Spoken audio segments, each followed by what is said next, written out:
Take your hand off her. That woman is my daughter. The command came from the center of the Bellwether Hotel ballroom, delivered in a voice that had silenced Senate hearings and crowded press conferences. Gavin Whitmore's fingers remained locked around Nora's wrist for one stunned second before loosening. Beside him, Sloane Barrett stood frozen in a silver evening gown, her face drained of color. A moment earlier, she had demanded that Nora apologize for spilling champagne. Now nearly 300 guests were staring at the young banquet server, with wine soaking the front of her black uniform. Senator Elliot Caldwell crossed the marble floor without looking at Gavin or Sloane. His eyes remained fixed on Nora, the daughter he had not seen in almost 5 years. Nora did not run toward him. She did not ask him to save her.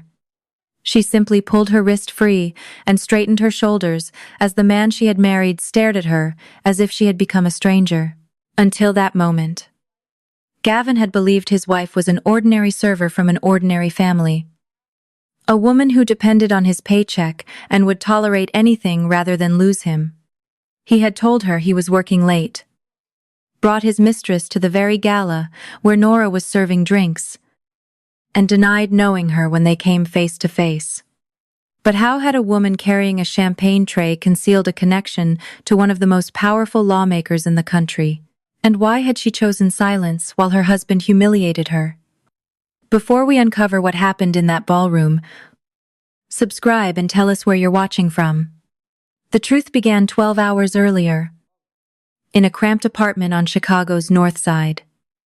When Gavin stood in front of the bedroom mirror and tied a blue silk necktie he claimed he would wear to the office, Nora was already awake when his alarm sounded at 6.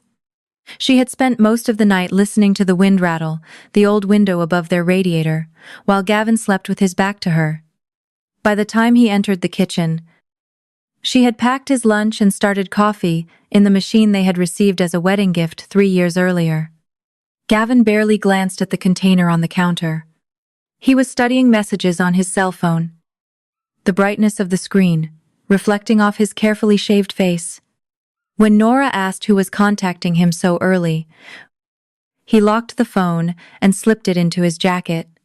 "Work," he answered. "Some people don't get to clock out when a shift ends."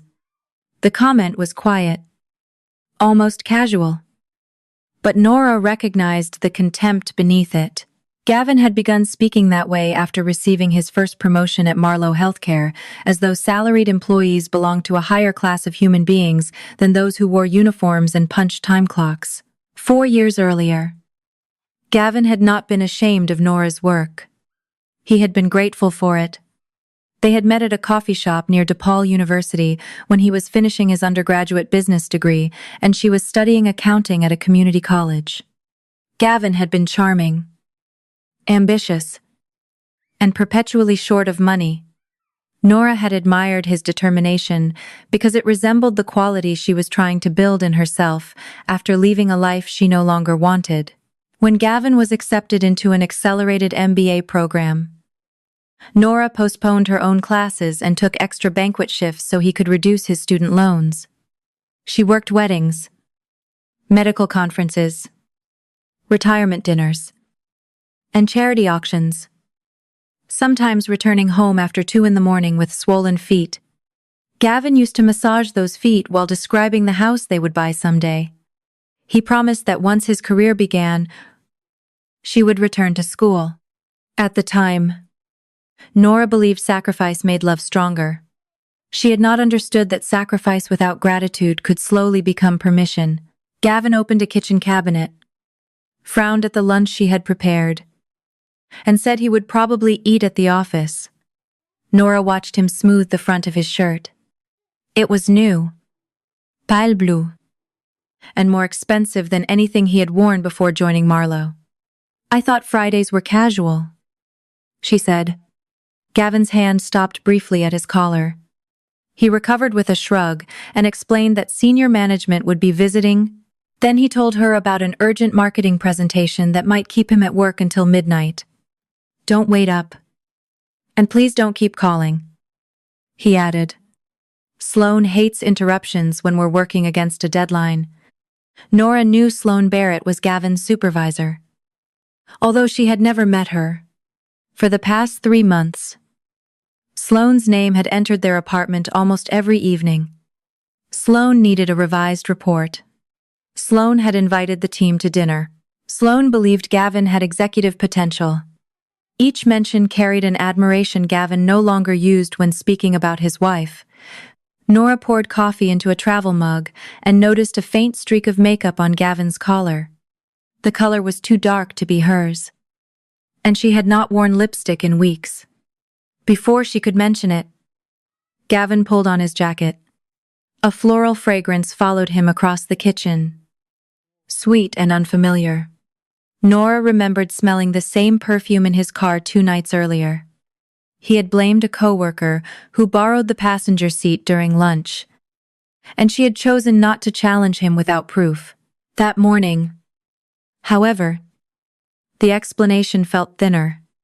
Gavin kissed the air beside her cheek rather than touching her skin. "I need tonight to go well," he said.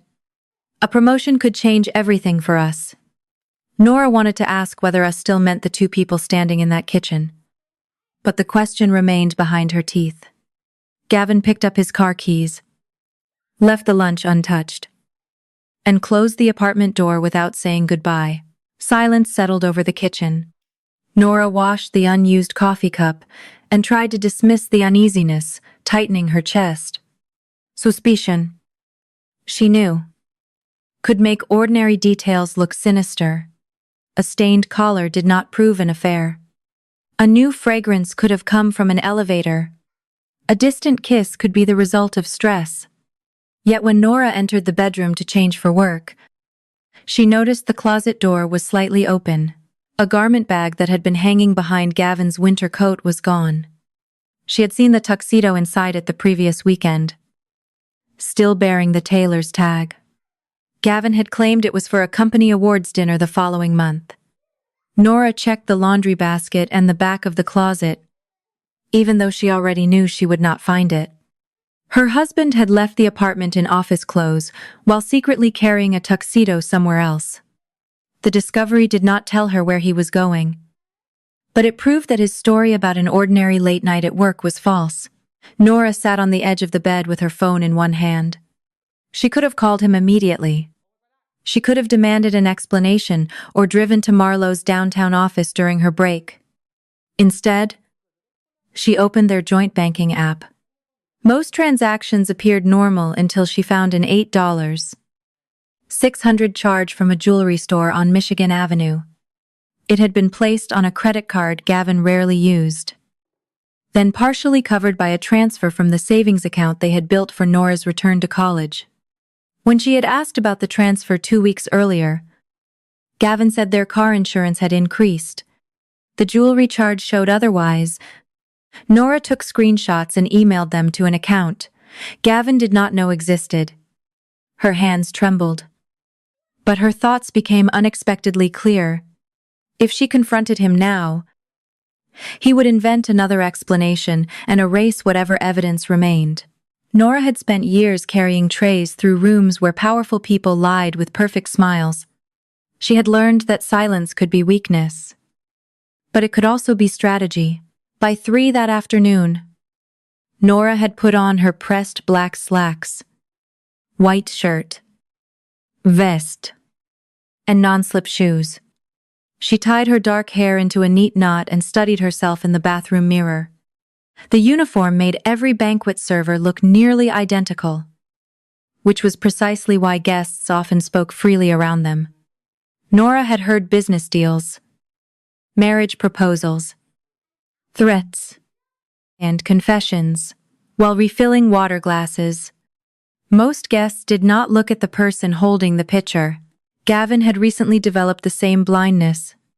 On her way out, Nora saw their wedding photograph on the narrow bookshelf. Gavin was smiling at her outside the Cook County Courthouse, one arm wrapped around her waist. There had been no family members present, only 2 friends who served as witnesses.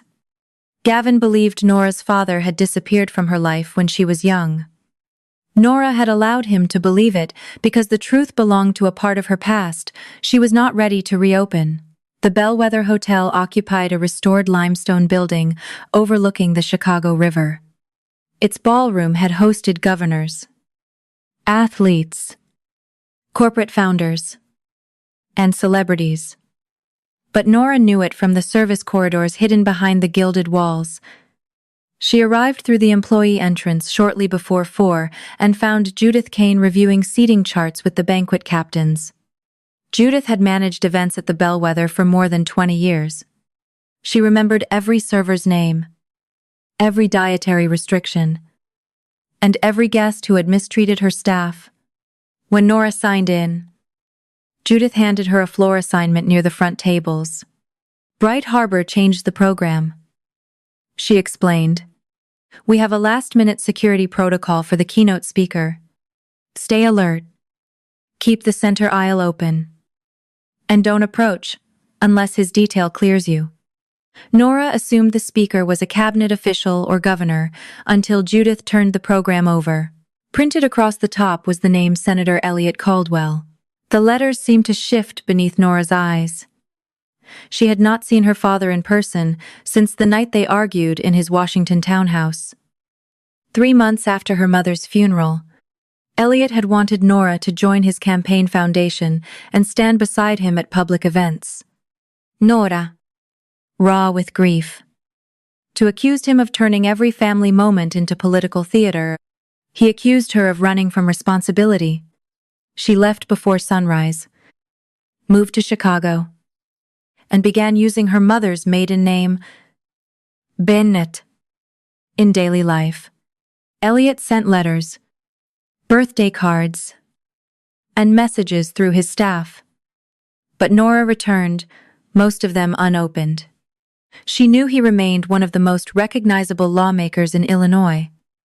Yet she avoided political news and never searched for his appearances. His office had guarded her privacy since childhood. Especially after threats connected to a contentious Senate investigation, few recent photographs of her existed online. Gavin had never asked enough questions to discover the connection. Judith noticed Nora's expression and asked if she felt sick. Nora forced herself to breathe. I'm fine. Just surprised by the security changes. She considered requesting another section or leaving the event entirely, but doing either would cost her a full evening's pay and invite questions she was not ready to answer. More importantly, Nora resented the idea that her father's presence should drive her from a room where she had every right to work. She had left his world because she wanted to discover who she was, without the Caldwell name. That choice had not been easy or glamorous. She had cleaned spilled food from carpet, carried heavy trays until her shoulders burned, and learned to stretch every dollar between rent payments. None of it embarrassed her. What embarrassed her was that she had married a man who now measured human worth by job titles. Nora placed the program face down and told Judith she could handle the front tables. The ballroom transformed over the next 2 hours. Florists arranged white roses beneath crystal chandeliers. Musicians tested microphones, and servers aligned hundreds of glasses until the tables reflected the ceiling lights, like still water. Bright Harbor's annual gala raised money for temporary housing and job training for homeless families. The cause mattered to Nora because her mother had supported similar programs before her death. Often without attaching the Caldwell name, Senator Caldwell was expected to announce a federal housing initiative during his address, which explained the additional press and security. Nora worked methodically, checking place settings and memorizing the evening's courses. Each task kept her from thinking about Gavin's missing tuxedo. Still, when she passed the entrance and saw couples arriving in formal clothes, she imagined him buttoning that jacket in some private room while another woman watched. The thought no longer felt like fear. It felt like a door slowly closing. At 7, the ballroom opened. Guests entered beneath a canopy of lights, while photographers gathered near the sponsor wall. Nora moved through the crowd with a tray of champagne.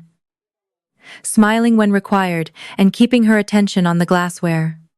Senator Caldwell had not yet arrived. His security team had inspected the service corridor, but no one appeared to recognize Nora. She was relieved, though the relief carried an ache she did not want to examine. At table 6, executives from Marlowe Healthcare began taking their seats. Margaret Marlowe, the company's CEO, greeted the foundation director near the stage. Nora knew Marlowe was a major sponsor, but Gavin had never mentioned that his company would attend. He had spoken about his evening as though he would be trapped in a conference room, eating takeout beneath fluorescent lights. Nora felt the final pieces moving into place before she saw him. A black sedan stopped beneath the hotel canopy. Sloane Barrett stepped out first, wearing a fitted silver gown and the confidence of someone accustomed to being photographed. Gavin emerged behind her in the missing tuxedo. He placed a hand at the small of her back, leaned close, and whispered something that made her laugh. Then Sloane turned and kissed him just inside the revolving doors. It was not a quick greeting or a gesture that could be explained away. Gavin held her against him, with practiced familiarity, one hand resting at her waist while cameras flashed for guests arriving behind them. Around Nora, the ballroom continued to glitter and hum. A server passed with appetizers. A violinist adjusted a sheet of music. Somewhere near the stage, a donor laughed loudly.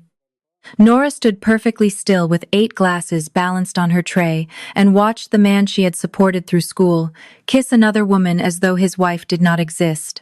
Pain arrived in a strangely physical way, spreading from Nora's chest into her arms until the tray felt heavier. She remembered the rent payments she had covered while Gavin studied, the dinners she kept warm after his late classes, and the promise that her turn would come next. She remembered defending him when her father's private investigator warned that Gavin's ambition worried him. At the time, Nora had viewed the investigation as another example of Elliot trying to control her life. She married Gavin partly because choosing him felt like choosing freedom. Now he entered the ballroom wearing a tuxedo purchased with money they could not afford, escorting the woman who wore a necklace bought from Nora's education fund. Sloane lifted her hair as Gavin fastened the clasp more securely. The stones caught the chandelier light. Nora did not cry. She adjusted her grip on the tray and walked toward them. Gavin saw her when she was less than 10 feet away. His smile vanished, and his face changed so quickly that Nora knew he had never imagined she might be working this event. Sloane followed his gaze and looked Nora up and down, taking in the uniform, the service tray, and the plain silver wedding band. Nora stopped in front of them. For a heartbeat. Nobody spoke. She could hear the soft collision of ice inside the champagne glasses. "Gavin," she said, keeping her voice low enough not to attract the entire room. "I thought you were working late." His eyes moved toward Sloane, and Nora saw fear, not guilt, but fear that the woman beside him might learn something inconvenient. Gavin could have apologized. He could have asked Nora to step into the hallway. Instead, he straightened his shoulders and reached for the expression he used when speaking to junior employees. Sloane looked from Gavin to Nora and gave a small, amused laugh. "Do you know her?" she asked. Gavin stared directly into his wife's eyes. The man who had once promised to spend his life honoring her appeared to make a calculation, weighing 3 years of marriage against the powerful woman on his arm. Then he smiled as though Nora had made an embarrassing mistake. "No," he said. "I have no idea who this server is." Sloane's hand tightened possessively around his arm. Nora felt something inside her become completely still. The betrayal was no longer hidden in unexplained charges, missing clothes, or un familiar perfume. Gavin had erased their marriage with a single sentence. He believed a woman in a servant's uniform had no power to contradict him. What he did not know was that the most important guest in the building was already on his way upstairs, and the name Gavin had just denied belonged to that man's only daughter. For 3 years, Nora had imagined there were limits. Gavin would never cross. He might speak impatiently after a difficult day or complain about money, but he would never deliberately deny their marriage. Now he stood less than 6 feet away, his wedding ring concealed beneath one hand, as he told Sloane that Nora was a stranger. The words struck harder than the sight of their kiss. An affair could be explained by desire, selfishness, or weakness. Erasing Nora required a conscious choice. Gavin held her gaze long enough for her to recognize the warning in his eyes. He was silently ordering her to play along. He expected her to protect his lie because she had spent years protecting his pride. Nora tightened her fingers beneath the champagne tray, refusing to let the glasses reveal the trembling in her hands. If Gavin believed she would collapse in front of him, he had misunderstood the woman who had kept their lives together while he pursued every ambition that mattered to him. Sloane selected a glass from the tray and examined Nora with amused curiosity. "You looked pretty confident when you said his name," she remarked. "Do you make a habit of pretending to know the guests?" Her voice was polished, but loud enough for 2 nearby executives to hear. Gavin gave a strained laugh and said the hotel probably hired inexperienced temporary workers for large events. Nora could have ended the performance by showing Sloane the wedding photograph saved on her phone. Instead, she looked at Gavin's left hand and noticed a pale band of skin where his ring should have been. He had removed it before entering the hotel. That small preparation told Nora his deception had begun long before he walked into the ballroom. "My mistake," she said quietly. "For a moment, I thought I recognized him." Gavin's shoulders relaxed. He mistook her restraint for submission, just as he had mistaken every sacrifice she made during their marriage for proof that she lacked the courage to leave. Sloane took 1 sip of champagne and made a face. "This is warm. Bring me sparkling water with lime. But not from the service station. I want a sealed bottle." Nora told her she would inform the assigned table server. But Sloane extended the empty glass and dropped it onto the tray with unnecessary force. "I'm asking you," she said. Gavin watched without intervening. His expression carried a faint appeal, as if Nora's cooperation would spare him an inconvenience. She turned and walked toward the service corridor, resisting the urge to look back. The moment she passed through the swinging door, another server named Kayla reached for the tray. "Are you okay?" she asked. Kayla had worked beside Nora for nearly 2 years and had noticed the exchange. Nora said the guest was simply demanding. It was not the whole truth. But speaking Gavin's betrayal aloud would make it real in a way she was not yet prepared to handle. Judith stood near the beverage station, directing staff through the first rush. She noticed the untouched champagne and asked whether a guest had complained. Nora explained the request for sealed sparkling water. Judith frowned because all water served in the ballroom came from sealed bottles opened tableside. But she handed Nora one and added fresh lime to a small dish. "Table 6 is Marlowe Healthcare," she warned. "They're an important sponsor. But that doesn't give anyone permission to treat you badly. Tell me if there's a problem." Nora thanked her and returned to the ballroom. Gavin and Sloane had moved closer to the sponsor wall, where a photographer was taking pictures. Gavin's hand rested comfortably around Sloane's waist. The pose was too intimate to be misunderstood, and neither seemed worried that a co-worker might recognize their relationship. Nora realized Gavin had probably told everyone at Marlowe that he was single. Her existence was not merely inconvenient tonight. He had been removing her from his professional life for months. When Nora opened the water at Sloane's table, Sloane held out her glass without looking up from her conversation. She was telling Margaret Marlowe about Gavin's role in an upcoming product campaign, praising his creativity while allowing her fingers to rest on his sleeve. Margaret was listening politely rather than warmly. The CEO had the controlled expression of someone who noticed more than she revealed. Gavin appeared eager, laughing too quickly at every remark Sloane made. When Nora finished pouring, Sloane finally looked at her. "More lime," she ordered. Nora added another slice. Sloane stirred the drink and said, "You should smile. Guests don't like being served by someone who looks miserable." Gavin lowered his eyes. But Nora saw a flicker of satisfaction at the corner of his mouth. He believed each small humiliation strengthened the boundary between his glamorous new life and the wife he had left at home. Nora smiled, not because Sloane commanded it, but because she refused to give either of them the reaction they wanted throughout the appetizer service. Sloane found reasons to summon her. She sent back a salad because the dressing touched one leaf, complained that her fork had a water spot, and asked Nora to move a centerpiece that was not blocking anything. Each demand required Nora to leave her assigned area. Yet Sloane objected whenever another server tried to help. Gavin participated through silence. "Once?" While Nora replaced a perfectly clean fork, he leaned toward Sloane and murmured something that made her laugh.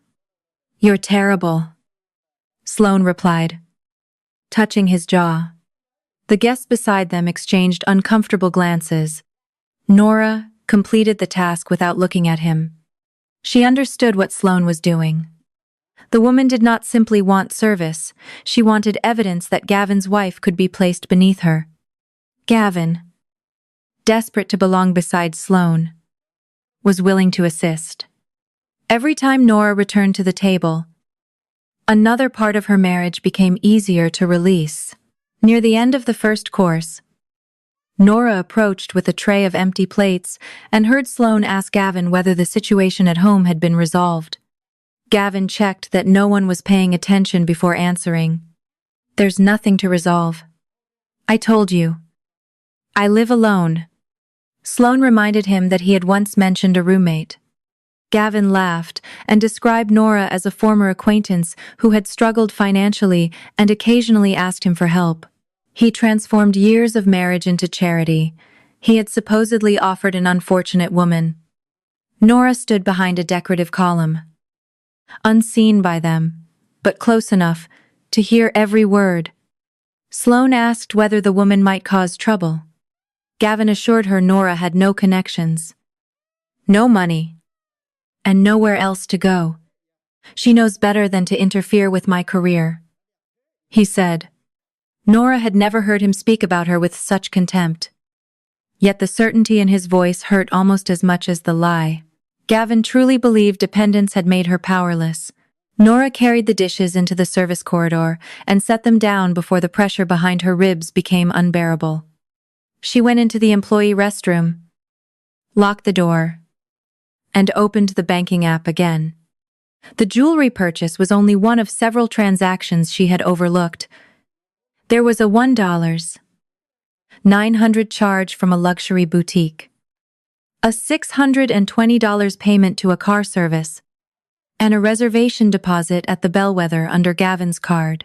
Nora searched the hotel confirmation number through the employee system and discovered a suite had been booked for that night. Gavin had transferred money from their savings 3 times, always in amounts small enough that Nora would not immediately notice.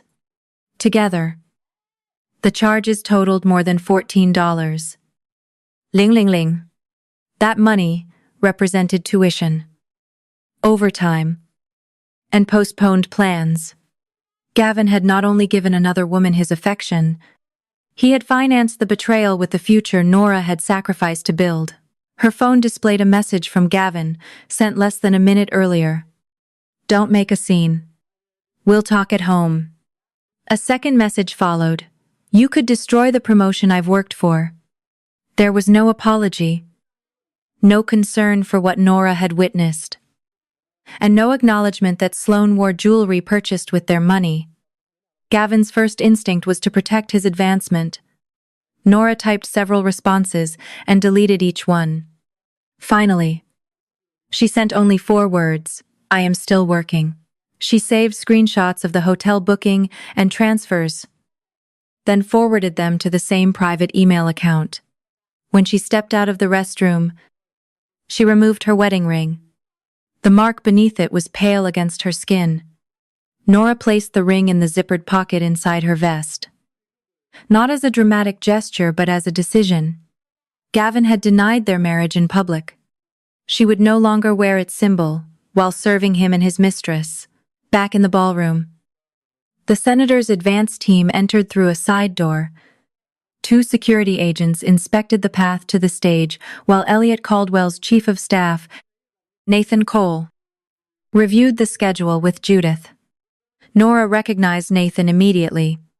He had joined her father's office when she was 19 and had once spent an entire night helping Nora search Washington for her runaway dog. His hair was grayer now, but his observant expression had not changed. Nora lowered her face and moved toward the opposite side of the room. She nearly reached the service door before Nathan looked up. Recognition transformed his features. "Miss Caldwell," he called. Nora stopped because running would attract more attention. Nathan approached carefully, his voice dropping. "Nora, is that really you? Does your father know you're here?" She asked him not to announce her identity and explained that she was working. Nathan glanced at her uniform, then toward the entrance with visible concern. Sloane had overheard enough to become curious. She stepped away from the table and asked Gavin whether Caldwell was Nora's last name. Gavin looked genuinely confused. "No, her name is Bennett," he replied, before realizing he had revealed more familiarity than his earlier denial allowed. Sloane's eyes narrowed. But Gavin quickly claimed he had read the name on Nora's employee tag. The tag displayed only Nora. She noticed the mistake and filed it away without confronting him. Nathan, meanwhile, told Nora Senator Caldwell, was less than 15 minutes away. Elliot believed his daughter was still living somewhere in Chicago, but he did not know where she worked or that she had married. Nora said she was not ready for a reunion in front of cameras. Nathan promised not to reveal her presence, though he warned that her father would recognize her instantly if their paths crossed. Nora returned to her duties, aware that 2 separate lives she had kept apart were now moving toward the same room. During the entree service, Sloane's cruelty became more deliberate. She began describing a charity project loudly enough for Nora to hear, claiming she understood working-class hardship because she had once volunteered at a food bank for 2 weekends. Gavin praised her compassion. When Nora placed his plate on the table, Sloane asked whether banquet workers received leftover food after events. "I imagine that must help people in your situation," she said. Several guests looked away in embarrassment. Nora answered that hotel employees were paid wages and did not depend on scraps. Sloane smiled thinly. "There's no need to be defensive." Gavin finally spoke, but his words were directed at Nora rather than his mistress. She was trying to be kind. "You should learn how to accept that." Nora looked at him long enough for his confidence to falter. "Kindness doesn't require an audience," she replied, then continued serving before he could answer. Margaret Marlowe had heard the exchange. The CEO asked Sloane to focus on the foundation's mission rather than the staff. But Sloane dismissed the comment with a laugh. She had spent years rising through the company and seemed convinced her results made her untouchable. Gavin reinforced that belief by treating every insult as wit. As Nora cleared plates, she heard Sloane tell a board member that Gavin was unattached and fully available for travel. Gavin did not correct her. Instead, he described his home as a temporary rental he planned to leave after his promotion. Nora thought about the apartment where she had painted the walls, repaired cabinet hinges, and celebrated his graduation with a cake she could barely afford. Gavin was already rewriting that life as something beneath him.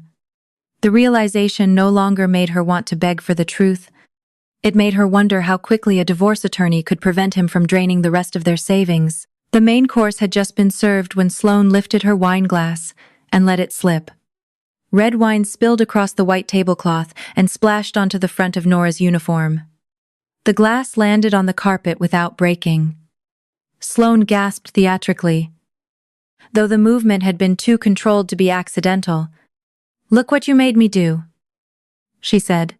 Nora had been standing still when the glass fell. Sloane pointed toward the spreading stain and ordered her to clean it before it reached her shoes. Nora placed her tray on an empty service stand and reached for a cloth. But Sloane shook her head. "Not the table.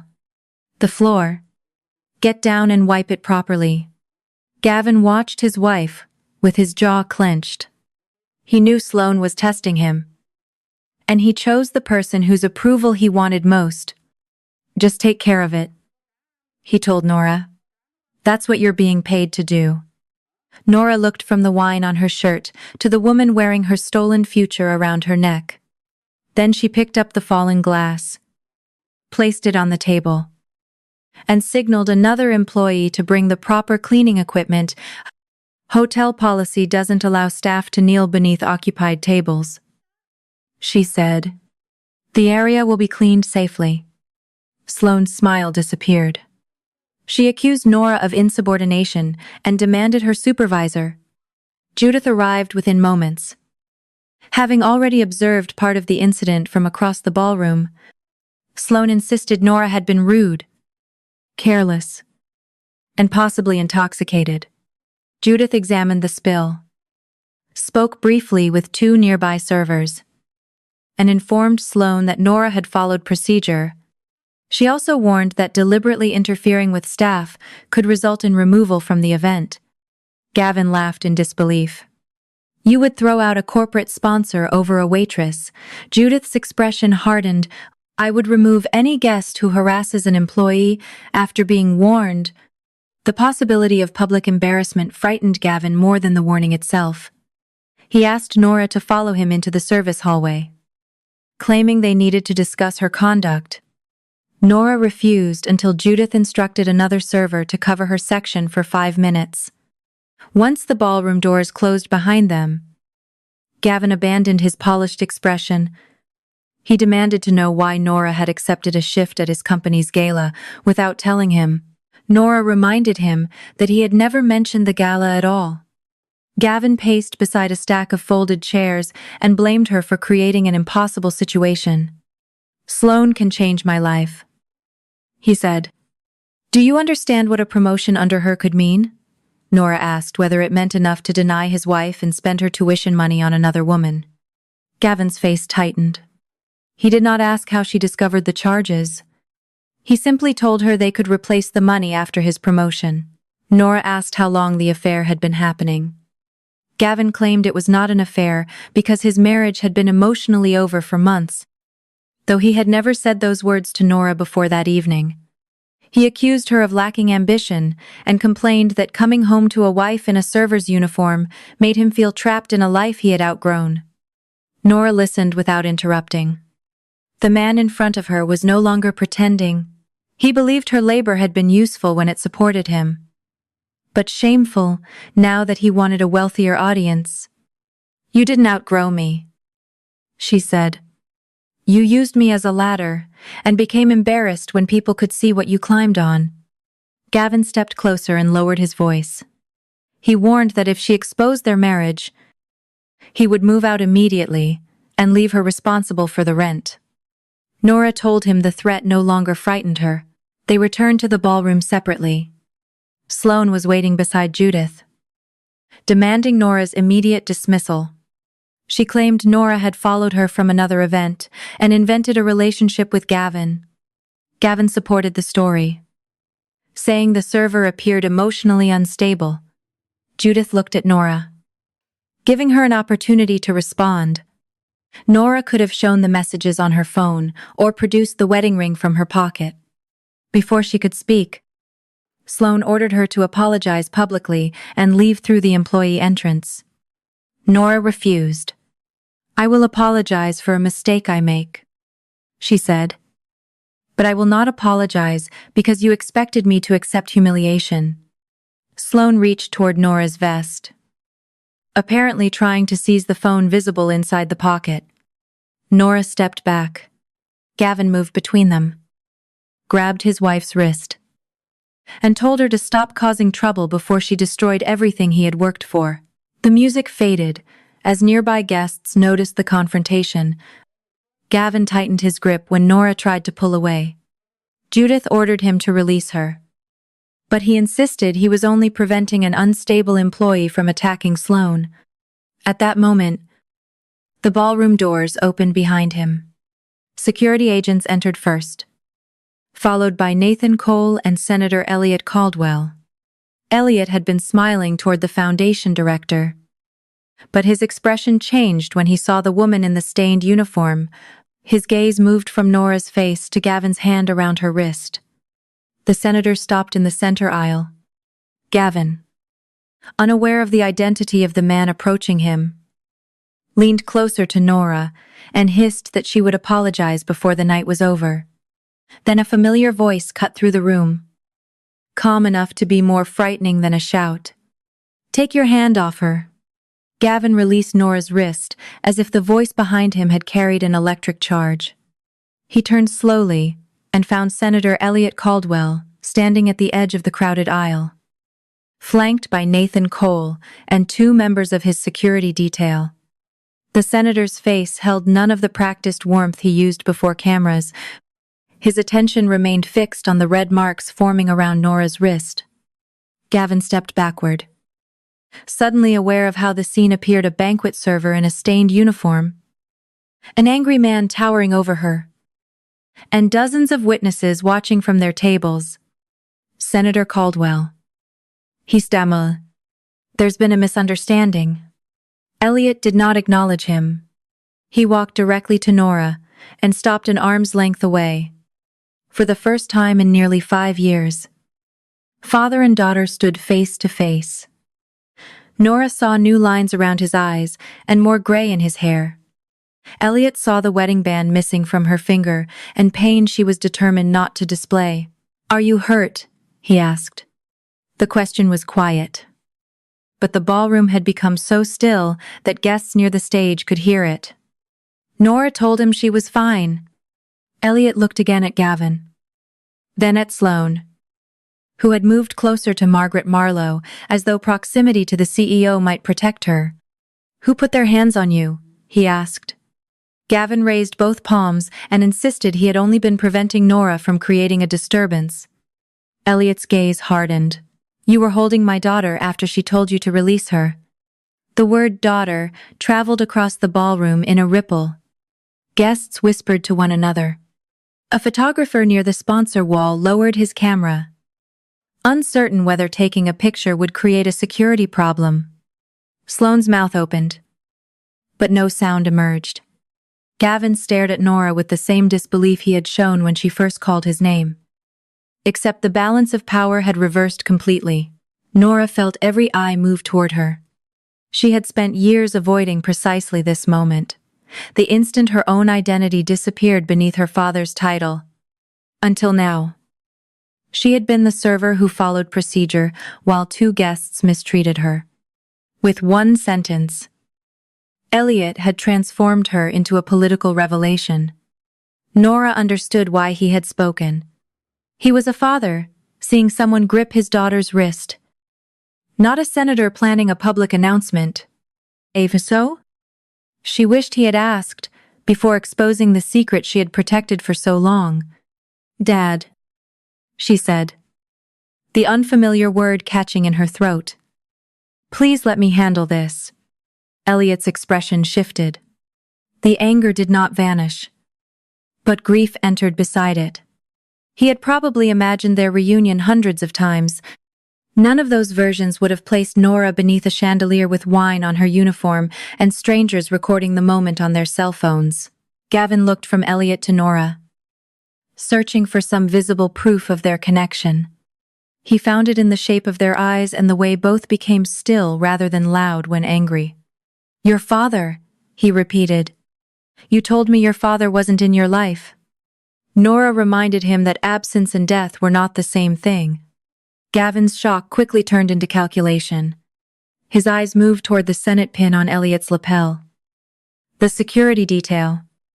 And the donors seated around the room. Nora watched her husband reconstruct their marriage in a matter of seconds. The woman he had described as penniless was suddenly connected to influence he had spent his career trying to approach.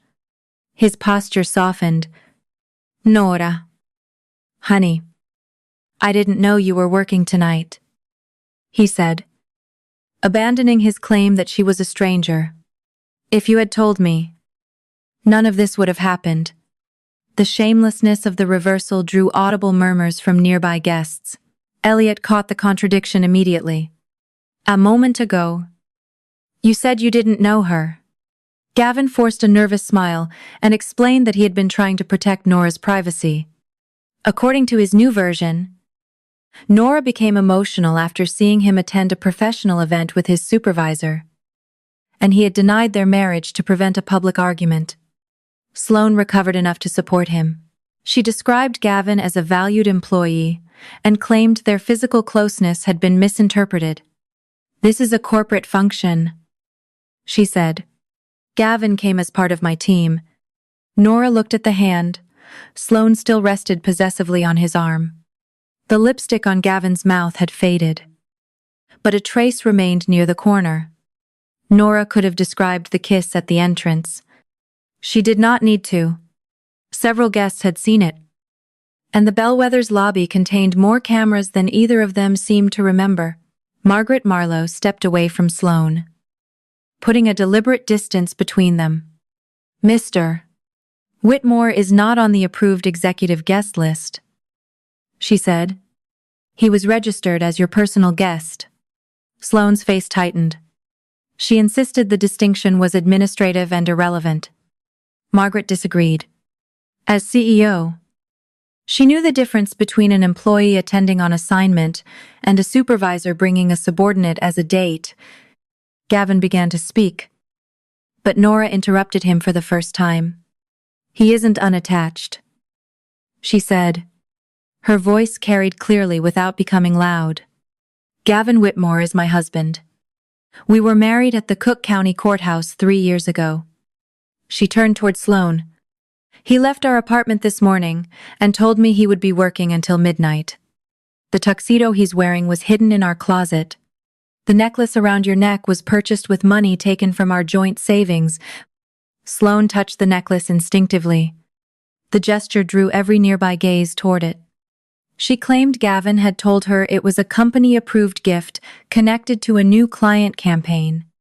Margaret asked whether Sloane had received written authorization for an $8 600 gift. Sloane answered that she would need to check the records. Gavin's face reddened. He told Nora she was discussing private finances in an inappropriate setting, as though the impropriety lay in her disclosure rather than his actions. Nora asked whether denying his wife and ordering her to kneel had been appropriate. He said she was twisting events because she was angry. Elliot took one step toward him, but Nora lifted a hand. "Please," she told her father. "I need him to hear this from me." The senator stopped. It was the first sign that, despite his anger and public authority, he understood Nora would not permit him to take control of her confrontation. Nora faced Gavin. "I hid my family name because I wanted a life that belonged to me. You hid your marriage because you wanted another woman. Those are not the same thing." Gavin accused her of deceiving him from the beginning. He said no reasonable wife would conceal a father as prominent as Senator Caldwell. Nora acknowledged that keeping the truth had damaged their marriage. But she refused to let him use her secret as an excuse for betrayal. "You didn't cheat because you didn't know who my father was," she said. "You cheated because you believed I had no power to make you face consequences." Gavin opened his mouth, then closed it. Nora's words had reached the part of the truth he could not explain away. If he had known Elliot Caldwell was her father, he would have treated her differently, not because he loved her more, but because he would have feared losing access to power. Sloane changed tactics. Her contemptuous expression softened into carefully managed concern. She approached Nora and said the evening had clearly become overwhelming. "You're upset."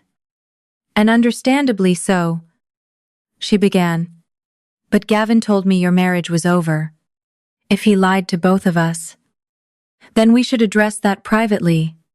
Nora recognized the strategy. Sloane was attempting to reposition herself as another deceived woman, rather than the person who had spent an hour deliberately humiliating a server she already suspected was Gavin's wife. Nora asked why Sloane had insisted on being served only by her. Sloane claimed she had noticed Nora staring and wanted to understand the situation. Judith spoke before Nora could respond. "You ordered my employee to kneel under your table," she said. "You also demanded that I fire her after I warned you about harassing staff. Those decisions were yours, not Mr. Whitmore's." Judith's statement altered the mood of the room. This was no longer a private marital dispute that could be dismissed as jealousy. The hotel manager had documented a pattern of mistreatment. Elliot turned toward Judith and asked whether she had the authority to remove guests who violated hotel policy. Judith answered that she did, especially after a formal warning, and that she was already consulting hotel security. "Then remove them," Elliot said. Nora immediately objected. She did not want Sloane and Gavin thrown out because a senator demanded it. Elliot looked at her in disbelief. Nora explained that staff members were insulted by powerful guests every week, and most did not have influential relatives to intervene. "If they're removed, it should be because of what they did," she said. "Not because of who I am." Judith nodded and promised to review witness statements and security footage before taking action. Elliot's anger gave way to something resembling pride. Though Nora was not ready to receive it, he asked whether she wanted him to leave. The question surprised her. 5 years earlier, Elliot would have assumed his presence was necessary. Now he was asking permission. Nora said he should remain because he was the keynote speaker and the foundation depended on the event proceeding. Elliot agreed, but instructed Nathan to ensure no one pressured Nora or interfered with the hotel's review. Sloane laughed bitterly and suggested the review could hardly be impartial with the senator's staff involved. Nora turned to Nathan and asked him to remain entirely outside it. Judith confirmed the hotel would rely on its own security department, employees, and camera system. Margaret added that Marlowe Healthcare would conduct a separate internal review of corporate expenses and employee conduct. For the first time, Sloane appeared genuinely frightened. The foundation director asked the musicians to resume playing while Judith moved the immediate parties into a private conference room beside the ballroom. The gala continued. Though conversation at every table followed them through the closed doors, Nora was offered a clean uniform, but chose to remain in the stained shirt until her statement was recorded. She did not want anyone later, claiming the wine had never touched her. Inside the conference room, Gavin sat across from Elliot and avoided his eyes. Sloane remained beside Margaret, repeatedly checking her phone. 2 hotel security supervisors began collecting names of witnesses. Judith asked Nora to describe the evening from the moment Gavin entered. She spoke calmly, including her discovery of the affair, Sloane's demands, Gavin's denial, and the moment he grabbed her wrist. Gavin interrupted several times, but the security supervisor warned him that he would have an opportunity to give his own account. When Nora mentioned the courthouse marriage, Elliot looked down at the table. "You got married and never told me," he said. The words contained no accusation, only hurt. Nora answered that she had intended to contact him after the wedding but kept postponing it. She had been afraid Elliot would investigate Gavin, pressure her to sign legal agreements, or turn the marriage into a public question about his family. Elliot admitted he probably would have requested a background check, but insisted he would not have stopped her. Nora reminded him that he had tried to control every important choice after her mother became ill. Elliot accepted the criticism. "I thought control could keep you safe," he said. "All it did was teach you to hide from me." Their conversation unfolded in front of strangers. Yet for Nora, the room seemed to narrow around the 5 years between them. Elliot explained that he had continued protecting Nora's privacy even after she left. His office removed her name from public family biographies at her request and discouraged the press from using old photographs. Nora's mother, Evelyn Bennett Caldwell, had also insisted that their daughter remain outside campaign publicity while she was a minor. Because Nora used Bennett professionally and had never appeared beside Elliot as an adult, Gavin had found no obvious connection. "I didn't invent a false identity," Nora said. "Bennett is my mother's name, and Nora Bennett is who I chose to become." Gavin responded that marriage required complete honesty. Nora met his eyes. "So does fidelity?" The reply ended his argument. He leaned back in his chair, angry, not because she was wrong, but because every attempt to shift responsibility returned to the same fact he had lied about: working late, spent their money, and brought another woman into a public room. Hotel security began reviewing lobby footage while Judith took Gavin's statement. He admitted Nora was his wife, but claimed they had been separated emotionally. When asked whether they lived together, he acknowledged they had shared breakfast that morning. When asked whether he told Nora he was attending the gala, he said he had not because he feared she would become jealous. The supervisor noted that Gavin had first claimed not to know her. Gavin said he panicked. Sloane's statement was equally inconsistent. She initially denied knowing Nora's identity, then admitted. Gavin had mentioned a former partner named Nora. Margaret listened without interruption, occasionally entering notes into her phone. Sloane attempted to remind her of successful campaigns she had led. But Margaret said performance did not excuse policy violations or dishonest expense reports. The reference to expense reports caused Gavin to look sharply at Sloane. A hotel finance manager entered with a printed summary connected to the event's master account. The suite Gavin had reserved was billed under a Marlowe Healthcare corporate rate using Sloane's authorization code, room service, a privatecar, and a charge from the Michigan Avenue jewelry store had been categorized as client entertainment. Margaret asked Sloane to identify the client. Sloane said the charges must have been entered incorrectly and accused Gavin of using her credentials. Gavin protested that she had personally arranged everything. Their united story began breaking apart before anyone confronted them with video evidence. Nora watched them turn on each other and felt no satisfaction, yet only clarity. The affair had been built on convenience, ambition, and mutual deception. Neither of them trusted the other because neither had entered the relationship honestly. Judith's radio sounded, and the security supervisor announced that the lobby footage was ready. The group moved to a smaller monitoring room where several camera angles played across a wall of screens. One recording showed Sloane and Gavin kissing beside the revolving doors.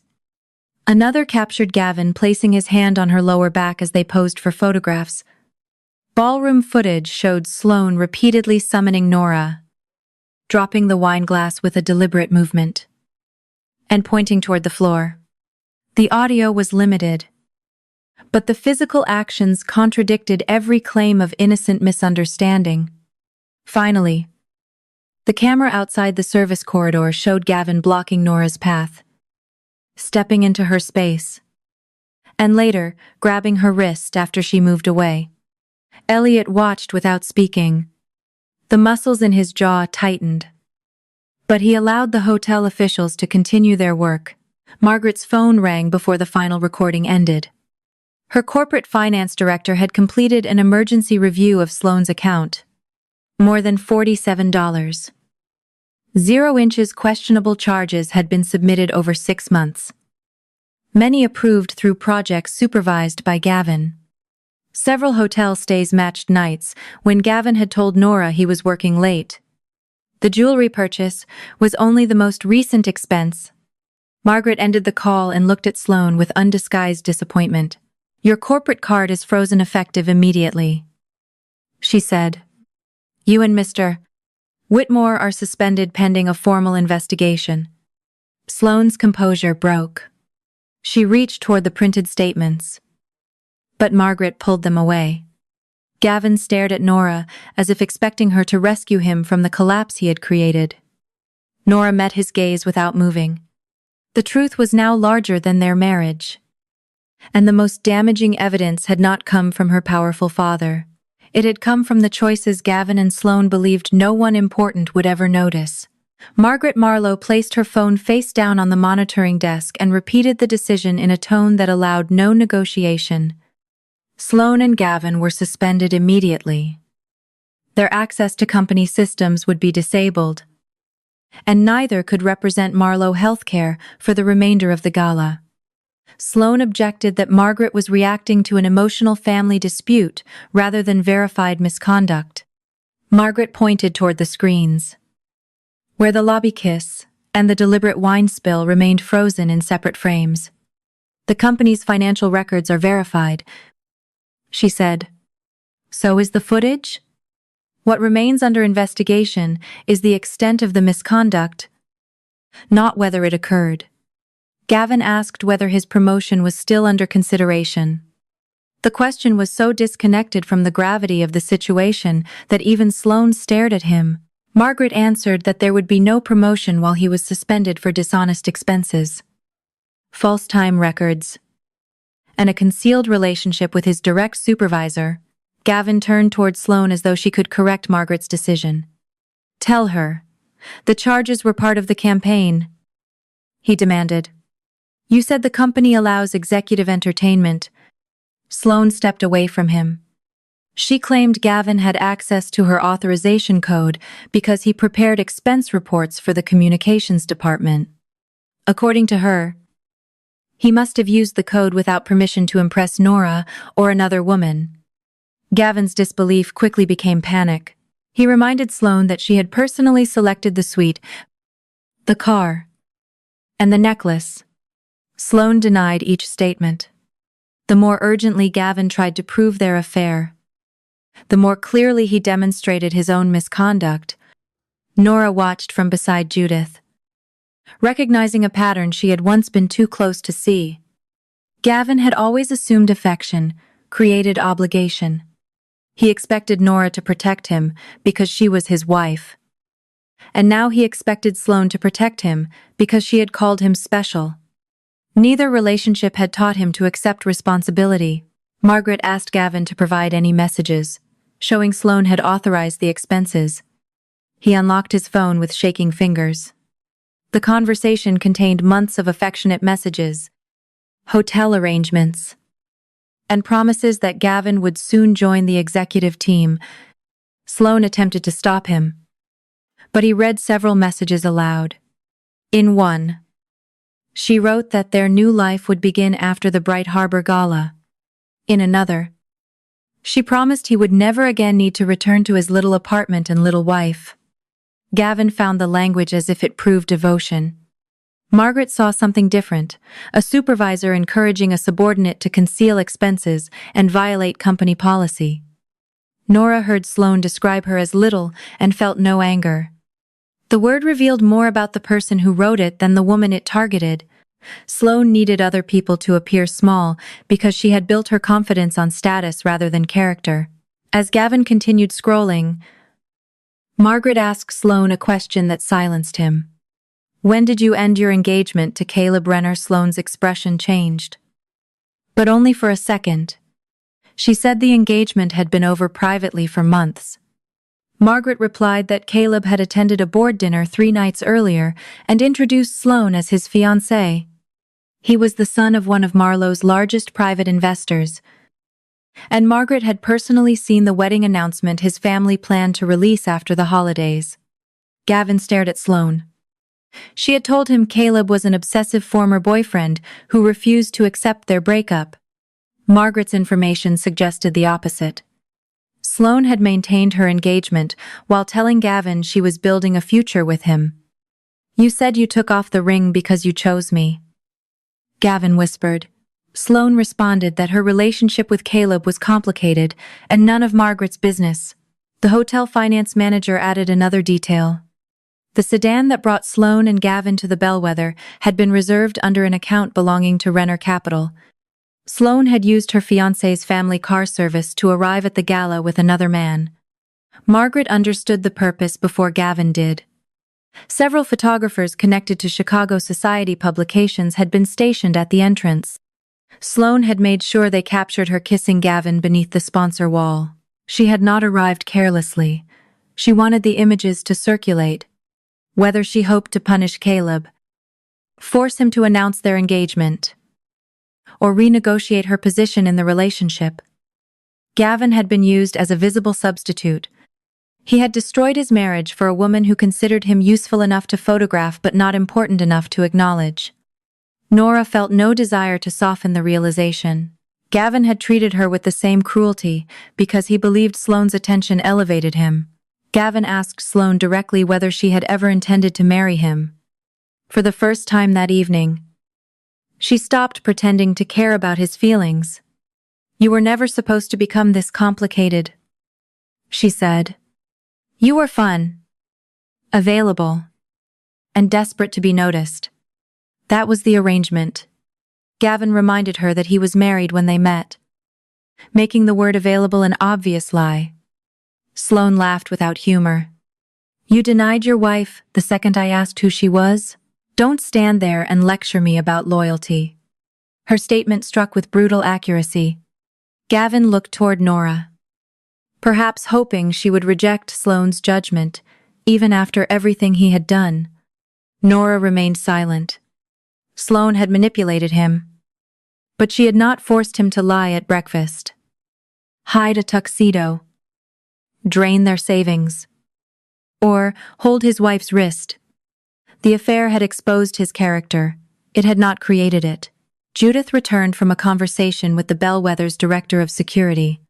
Based on the footage, employee statements, and Sloane's refusal to follow a formal warning, the hotel was revoking both invitations. Sloane objected that Gavin was the one who grabbed Nora and that she had never threatened anyone. Judith reminded her of the deliberate spill, repeated harassment, attempt to have an employee fired under false claims, and misuse of the corporate booking account. "You were offered several opportunities to correct your behavior," Judith said. "You used each one to escalate it." Gavin argued that he had been invited by a major sponsor. Margaret corrected him. Marlowe Healthcare was the sponsor, and the company had withdrawn its authorization for both of them to attend.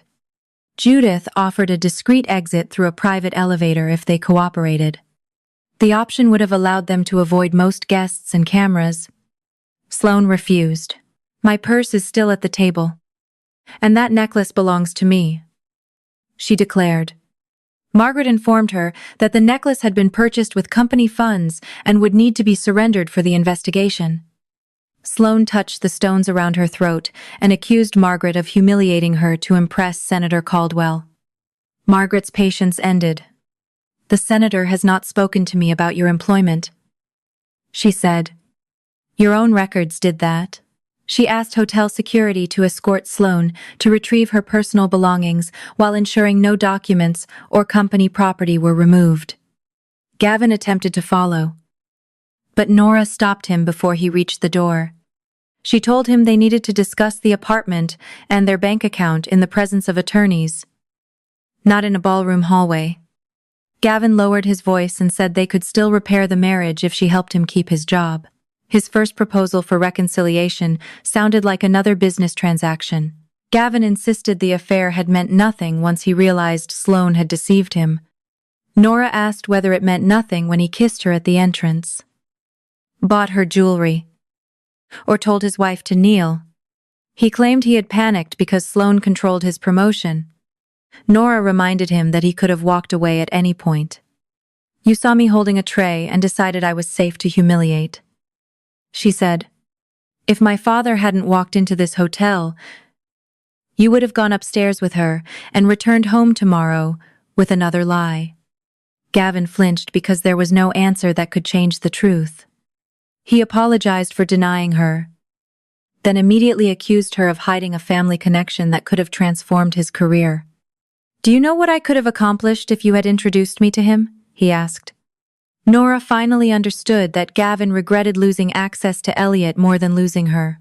"I didn't marry you to become a bridge to my father," Nora said. "And I won't stay married to a man who wishes he had known my value sooner." She told Gavin she would contact a divorce attorney the next morning. His face went pale.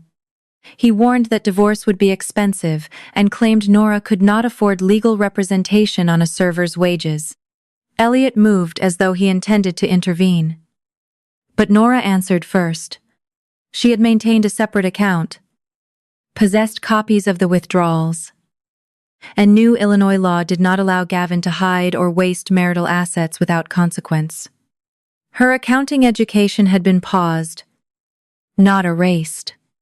"You counted on me being ashamed of my work," she said. "That doesn't make me ignorant." Gavin's expression changed from pleading to anger. He accused her of planning the entire confrontation and using her father to ruin him. The accusation drew Elliot into the conversation. He told Gavin that Nora had asked him not to interfere and had specifically rejected special treatment. Elliot had not called Marlowe Healthcare, requested anyone's termination, or ordered hotel security to act. "You're facing consequences because your conduct was recorded and your expenses were audited," he said. "Do not blame my daughter because witnesses exist." Gavin replied that powerful people always pretended systems were neutral when those systems favored them. Nora acknowledged that power could influence outcomes, which was precisely why she had insisted on written statements and hotel policy. "If you had apologized when Judith warned you, you might still be inside the ballroom," she said. "You chose to keep going because you thought no one would defend a server." Gavin looked toward the monitoring screens, finally recognizing that every decision had created the path now closing around him. When the group returned to the ballroom, the program had resumed. A foundation representative was introducing the next speaker, but conversation quieted as Sloane entered with 2 security officers beside her. She walked toward table 6 as though she were still an executive commanding the room. Guests watched her remove the silver necklace and place it inside an evidence envelope held by Margaret's finance manager.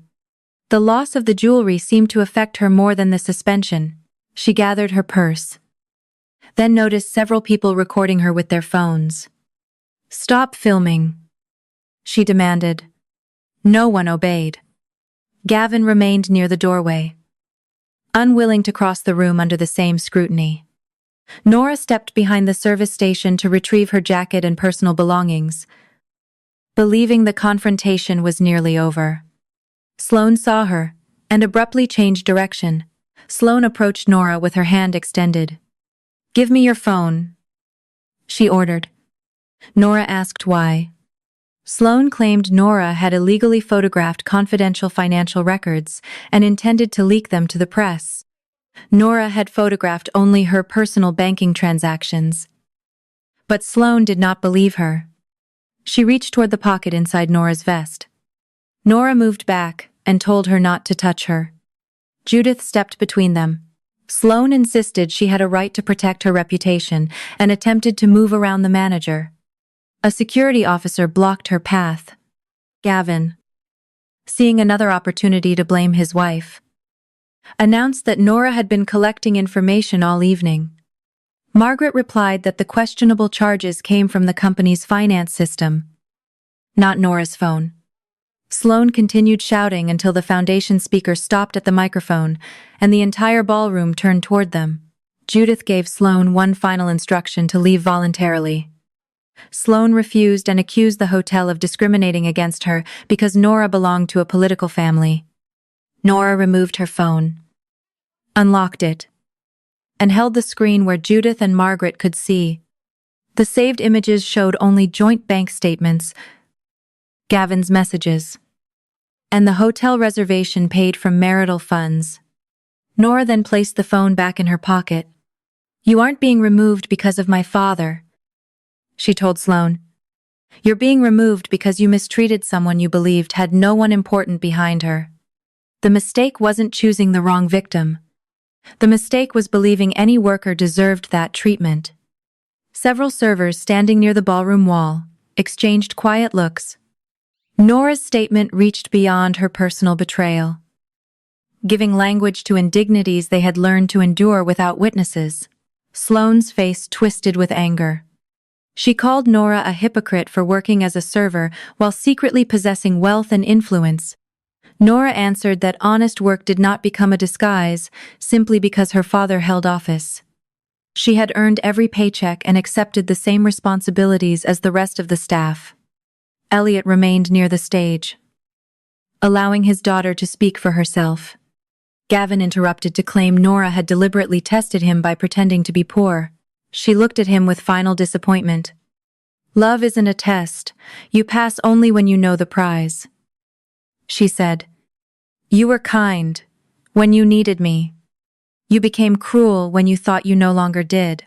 Gavin stepped toward her, but security blocked him before he could close the distance. Judith nodded to the officers. "Their invitations have been revoked.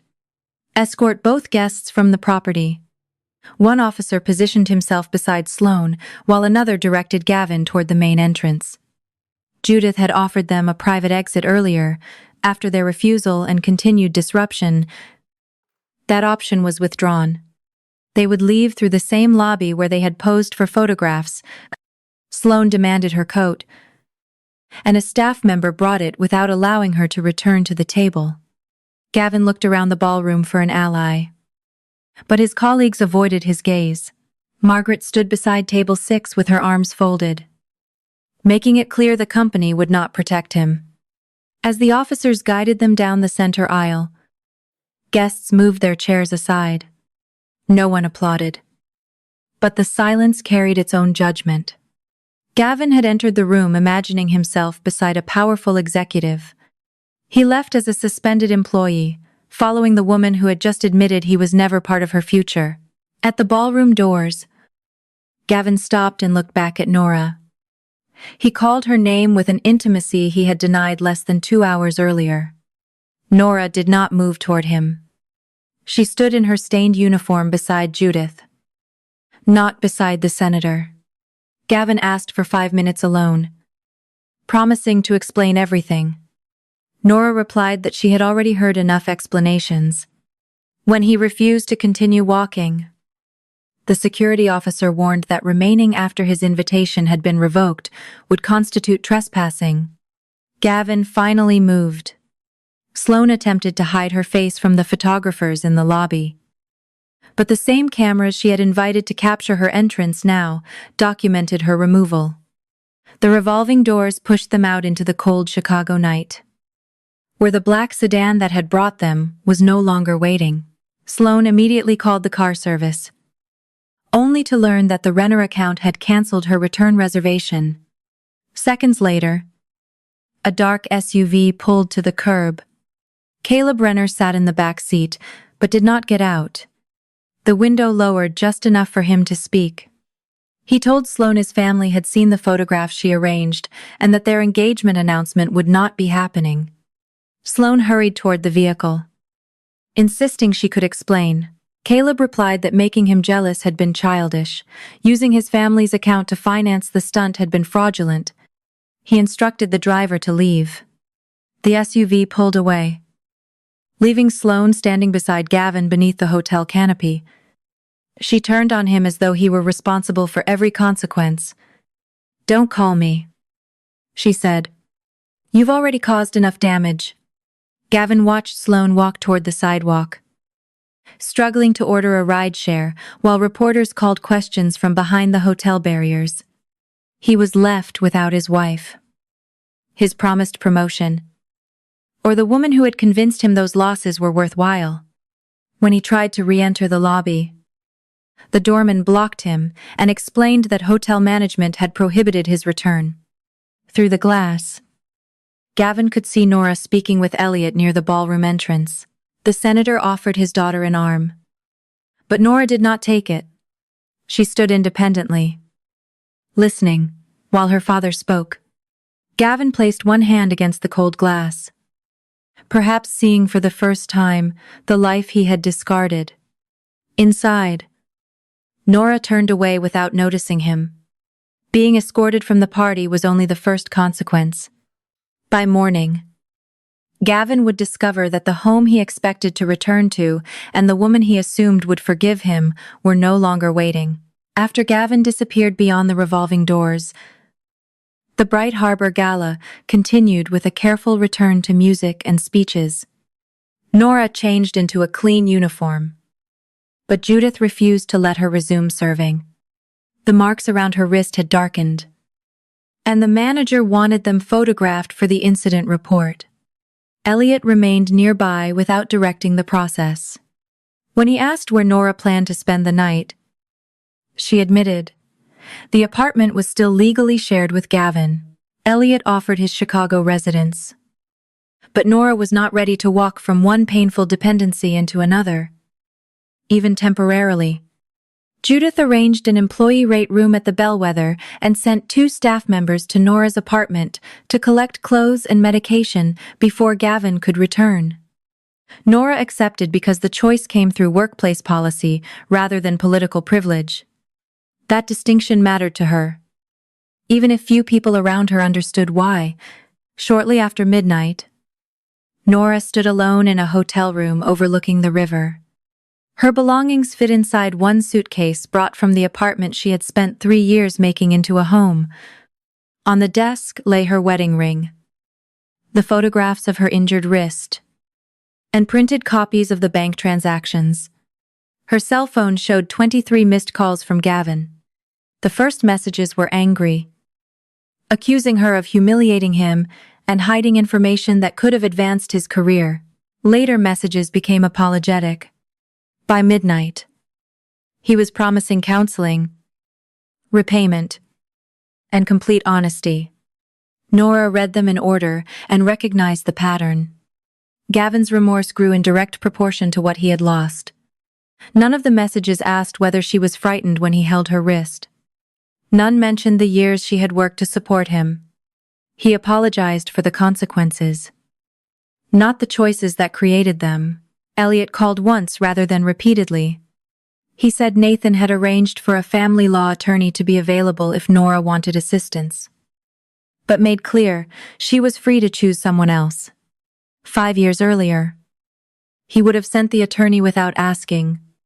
Nora thanked him and said she would decide in the morning. Before ending the call, Elliot hesitated. "I'm sorry, our first night together in years became another public event," he said. Nora looked through the window at headlights moving beside the river. She told him the reunion had not become public because of him alone. Gavin and Sloane had chosen a ballroom full of cameras for their betrayal. Elliot asked whether he could see her the following afternoon, somewhere without reporters or staff. Nora agreed to coffee. It was not forgiveness, but it was the first invitation she had extended since leaving Washington.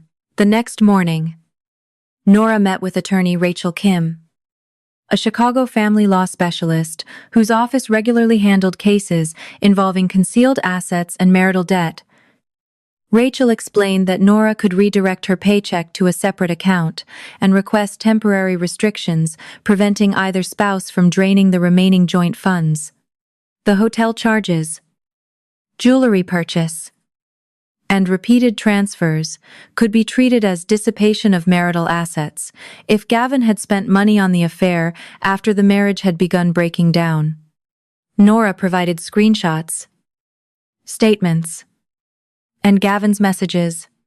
She did not mention her father's influence until Rachel asked why reporters were waiting outside the hotel. When Nora explained, Rachel remained practical. "Your father's title may attract attention," she said, "but it doesn't change the financial records. We'll build this case on documents, not headlines." Nora hired her immediately. Gavin appeared at the apartment that afternoon, expecting to find Nora waiting. Instead, Rachel's process server delivered notice that Nora had filed for legal separation and requested preservation of their financial records. Gavin called from the hallway, asking Nora to come home before the situation became permanent. She agreed to meet him 2 days later in Rachel's office, where the conversation could be documented. Gavin arrived in the same suit he had worn to job interviews, hoping respectable clothes might restore the version of himself Nora once admired. He began with an apology, then said Sloane had manipulated his insecurity. He claimed the affair started when his supervisor praised him during a period when Nora seemed distracted by work. Nora listened until he suggested they had both kept damaging secrets. "I concealed my family history," she said. "You concealed another relationship and spent our money maintaining it. Those choices are not equal." Gavin insisted he would never have treated her that way if he had known Elliot Caldwell was her father. The moment the sentence left his mouth, he realized what he had admitted. Nora leaned back and studied him. "That is exactly why this marriage is over," she said. "You should not need to fear a woman's father before you respect her." Gavin tried to correct himself, claiming he meant the senator could have helped both of them. He described political contacts, non-profit boards, and consulting opportunities as though Nora's family were a professional resource she had selfishly withheld. Rachel interrupted and returned the discussion to the apartment, the bank accounts, and temporary living arrangements. Gavin agreed to stay with a coworker while Nora collected the rest of her belongings. He did not agree because he respected her decision. He agreed because Rachel showed him the hotel footage could support a request for a protective order if he continued unwanted contact. Marlowe Healthcare's internal investigation lasted 6 weeks. Margaret appointed outside counsel because Sloane had supervised several employees involved in the expense process. The review confirmed that Sloane used corporate accounts for hotel rooms, transportation, gifts, and private dinners unrelated to company business. She disguised some transactions under client campaigns, while Gavin prepared supporting descriptions and submitted inaccurate time records to make their meetings appear work-related. Investigators found no evidence that Nora accessed confidential company information. Her screenshots came entirely from marital accounts and hotel reservations connected to her own household finances. Margaret terminated Sloane for misuse of company funds, retaliation against an employee, and violating policies governing relationships with direct reports. Gavin was terminated for falsifying records, assisting improper expenses, and lying during the first stage of the investigation. Marlowe referred the most serious financial findings to law enforcement and filed a civil claim seeking restitution. Because the amount exceeded $47,000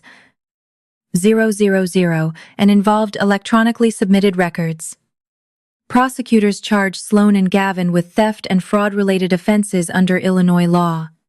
Neither was arrested dramatically at home or dragged before television cameras.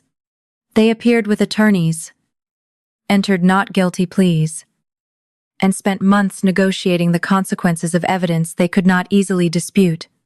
Sloane eventually agreed to repay the money, surrendered a performance bonus, and accepted probation as part of a plea agreement. Gavin received a separate agreement requiring restitution for the transactions he helped submit, community service, and financial monitoring. The outcomes did not satisfy people online who demanded spectacular punishment, but they reflected what the records could prove. Both lost their jobs, professional credibility, and the belief that polished appearances could erase documented choices. Sloane's engagement to Caleb Renner ended within days of the gala. His family recovered the unauthorized transportation charges and publicly denied any connection to her financial conduct. Several professional organizations removed Sloane from committees while the investigation remained open. She blamed Gavin in private messages leaked during legal discovery. describing him as an ambitious subordinate who misunderstood a temporary affair. Other messages showed she had deliberately invited photographers to the gala so Caleb would see her with another man. Gavin finally received undeniable proof that he had been used. Yet that discovery did not make him innocent. He had participated willingly because Sloane's attention made him feel closer to the status he desired. By the time he tried to apologize to Nora again, she understood that his humiliation was not the same as accountability. The revelation that Senator Caldwell's daughter had been working as a banquet server generated national attention. Photographs of Nora in her stained uniform circulated beside images of Gavin and Sloane being escorted from the bellwether. News outlets requested interviews, while social media users invented stories about why she had left her family. Some portrayed her as a secret heiress, testing ordinary people. Others accused Elliot of arranging the entire confrontation for political sympathy. Nora declined every interview. Elliot's office released a brief statement confirming that Nora was his adult daughter and asking the public to respect her privacy. The statement did not discuss Gavin, the hotel, or Marlowe Healthcare. Elliot also rejected suggestions that he had pressured the company to fire anyone. The documented investigation remained separate from his office, exactly as Nora had demanded. For the first time, Nora appreciated the protection her father's staff could provide without allowing it to control her life. Nathan helped remove her private address from several online databases after strangers began appearing outside the apartment building. Elliot arranged security advice, but did not insist that Nora move into his residence. She rented a small apartment near the bellwether using her own income and the emergency savings Gavin had not reached. The space was smaller than the home they had shared, but every object inside it belonged to a future she had chosen. Nora bought a second-hand desk, enrolled in the accounting classes she had postponed, and placed her mother's photograph above the books. Her wedding ring remained in an envelope for the divorce attorney. She no longer wore it or touched it when she felt uncertain. During mediation, Gavin asked for one private conversation without attorneys. Nora agreed only if they remained in the conference room with the door open. He looked thinner and less polished than he had at the gala. Without Marlowe's salary, he had taken temporary bookkeeping work and moved into a studio apartment. Gavin said losing everything had forced him to understand how much Nora had done for him. He apologized for treating her job as evidence that she lacked ambition. Nora believed some of his regret was sincere, but sincerity after exposure could not restore trust. Gavin asked whether she might reconsider once the legal case ended. Nora told him forgiveness and reconciliation were different choices. "I don't want to carry hatred into the rest of my life," she said. "But I will never build another home with someone who respected me only after discovering my father's name." The divorce settlement required Gavin to reimburse the marital account for part of the money spent on Sloane. Nora received a fair division of their remaining savings and furniture. While each remained responsible for individual student loans, Elliot offered to cover Nora's legal fees. But she declined and negotiated a payment plan with Rachel. Nora did not refuse because accepting help was inherently wrong. She refused because completing the divorce through her own resources helped restore confidence. Gavin had spent years weakening. When the final judgment was entered, Nora stood outside the courthouse where she had once married him. There were no reporters that morning and no dramatic confrontation. She removed the envelope containing the old ring from her purse and gave it to Rachel to include with the property exchange. The marriage ended with paperwork, signature, and one long breath Nora felt she had been holding for years. Rebuilding her relationship with Elliot proved slower and more complicated. They began with weekly coffee and strict boundaries. Nora refused to discuss campaign strategy, and Elliot agreed not to investigate people in her life without consent. Eventually, they spoke about Evelyn. Elliot admitted that during his wife's illness, he had hidden inside Senate work because legislation felt solvable, while cancer did not.